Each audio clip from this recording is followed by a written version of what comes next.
Nabidyohan itong si Nico Harrison na tumatago lamang sa kanilang tunnel at hindi lumalabas. Sad to say mga idol ay hindi nga umayon sa kanilang pinaplano itong gusto ni Nico Harrison sapagkat si Anthony Davis ay na-injured at si Kyrie Irving. So sa ngayon mga idol, lottery team itong Dallas Mavericks. Pero marami naman ang nagtatanong kung masisibak nga ba ng Dallas Mavericks itong si Nico Harrison.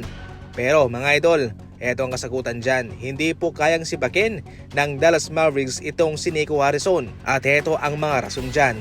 Unang-una, kung kanilang sisibakin itong si Nico Harrison ay kanilang ipinapakita lamang sa sambayanan sa mundo ng NBA na pumalpak na sila. Sa ngayon pa lang ay sila ay tinatadtad na ng kamalasan at itong si Nico Harrison na nasa posisyon ay yan na lang ang kumakapit mga idol, yan na lang ang tanging pag-asa ng Dallas Mavericks na kahit papano ay meron pa rin naman silang patutunguhan. Kung sisabakin ng Dallas Mavericks si Nico Harrison, tapos na ang usapan, pumalpak ang Dallas Mavericks, kanilang pinamigay lamang si Luka at si Quentin Grimes na kitang-kita naman sa ngayon sa Philadelphia 76ers ay kumakamada ng mga malalaking numero.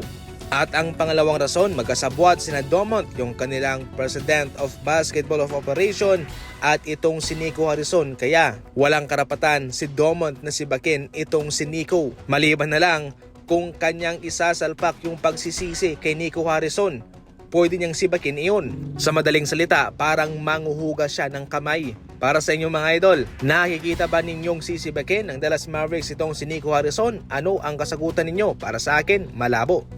Gawing interesting ang panonood ng mga NBA games, dito ka na. Pwede kang tumalpak dito mga idol at heto ang mga laban natin ngayon. Napaka-basic lang, pipili ka lang dyan kung sino ang sa tingin mo ang mananalo at kapag panalo yung pinili mo, aba syempre, matik jackpot ka. Ang link ay nasa comment section, ang promo code huwag kalimutan para matanggap mo yung bonus.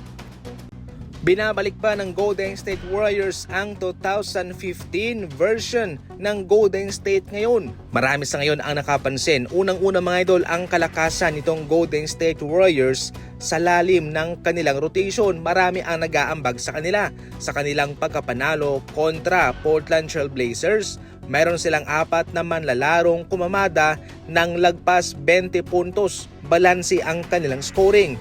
Way back 2015, ito mismo yung ginawa ng Golden State Warriors. Marami ang nag-aambag sa kanila, sa kanilang starting lineup, malakas. Lahat yon ay kumakamada, pati sa bangko. Si Livingston, si Andre Iguodala, pati si Barbosa, si Mo Speights, nag-aambag sila.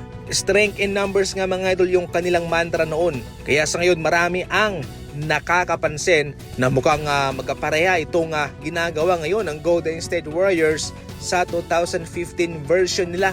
Yung kalakasan ng kanilang mga manlalaro sa bangko na hindi umaasa kay Stephen Curry mga idol, na kaya nilang buhatin din ang Golden State Warriors kahit na ito'y nagpapahinga sa bench. Especially sa ngayon na nasa kanila na si Jimmy Butler na all around ang ginagawa. Iyan lang muna sa ngayon ang ating mga fast break balita. Maraming salamat po sa panonood.